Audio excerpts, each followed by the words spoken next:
अगर आप स्नान का मतलब साबुन लगा के पानी डालना या साबुन लगा के फुहारे के नीचे नहाना या साबुन लगा के बाथटब में घुसना समझते हैं तो ये वीडियो आपके लिए है। स्नान एक ऐसी प्रक्रिया है, ऐसा प्रोसेस है कि अगर इसको प्रॉपरली कर लिया जाए तो ये एक्सरसाइज और बॉडी मसाज दोनों से ज़्यादा बेनिफिशियल हो सकता है, लेकिन इसका तरीका सही होना चाहिए। तो क्या तरीका होता है, आज हम इस पर चर्चा करेंगे। स्नान प्रारंभ करने से पहले आपको ये समझना होगा कि कौन सी चीज़ें हमें अवॉइड करनी है और कौन सी चीज़ों का इस्तेमाल करना है।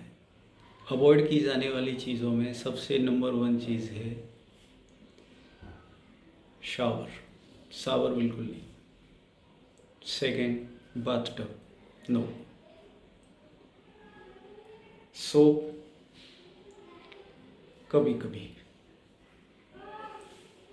सॉफ्ट टॉवेल बिल्कुल नहीं। फिर क्या चाहिए, उस पर चर्चा करते हैं।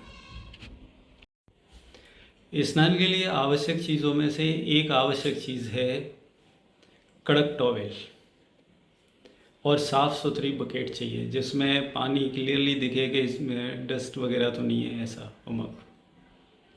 ठीक है।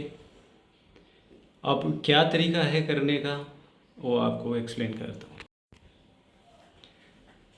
जब भी स्नान प्रारंभ करें तो उससे पहले ये ध्यान रखें कि जो अगर आप ठंडे पानी से नहाते हैं तो नॉर्मल होना चाहिए, और अगर आपको गर्म पानी से नहाने की आदत है तो बहुत लाइट ल्यूकवार्म। लाइट ल्यूकवार्म मतलब बहुत हल्का गुनगुना, ज़्यादा गर्म नहीं। ज़्यादा गर्म से नहाएंगे नुकसान होगा, एकदम ठंडे से नहाएंगे तो भी नुकसान होगा। तो जो भी जिस तरह का वाटर आपको शूट करता है उस तरह का पानी बकेट में रखें, देखें उसमें कोई कचरा वगैरह तो नहीं है। स्टार्ट करने का तरीका है कि मग में पानी भर के सबसे पहले आपको नेवल के ऊपर डालना है। नेवल जैसे देख रहे हैं यहाँ पे मैंने ये जो निशान लगाया है, यहाँ पे अपनी हथेली ऐसे बना के, नेवल के नीचे ऐसे हथेली बना के और धीरे धीरे पानी नेवल पे डालना है। नेवल पे पानी डालने से क्या होता है, हमारा सर्कुलेटरी सिस्टम जो है एक्टिव होने लगता है, क्योंकि मोस्टली जो नर्व्स हैं उनका ओरिजिन नेवल पे ही माना जाता है। इससे हमारा जो है माइंड है, स्पाइनल कोड है, ये सारी चीज़ें एक्टिव होने लगती हैं। उसके बाद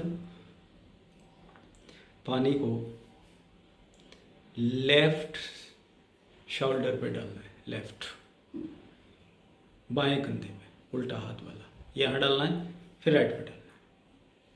फिर उसके बाद जो है आप पूरी बॉडी पे जैसा भी आप स्नान करते हैं, पानी डालने के बाद जो है हमें हाथों से अच्छे से पूरे शरीर को रगड़ना है। मतलब ऐसे कि आयुर्वेद में कहा जाता है कि स्नान का एक बेसिक फंडा है कि जितना ज़्यादा शरीर को रगड़ेंगे उतना ज़्यादा हमारा जो रक्त संचरण या ब्लड सर्कुलेशन बॉडी में कंटिन्यू होगा।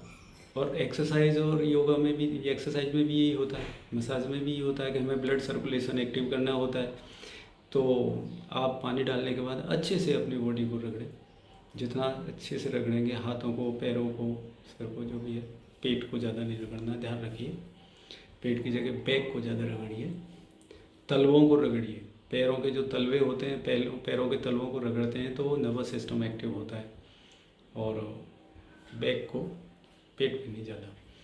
और उसके बाद आपको एक कड़क तौलिया चाहिए। कड़क तौलिया जो मैंने बताया, कड़क टॉवेल, टफ, उससे अच्छे से बॉडी को रगड़ के साफ करना है। ये जो 2 प्रोसेस हैं, पानी डाल के हाथों से पूरी बॉडी को मसाज करना और बाद में फिर कड़क टॉवेल से बॉडी को साफ़ करना, इससे हमारी पूरी बॉडी का ब्लड सर्कुलेशन एक्टिव हो जाता है, जो हमें एक्सरसाइज और बॉडी मसाज से ज़्यादा बेनिफिट देता है, एडवांटेज देता है, और आप बहुत तरोताज़ा फील करेंगे।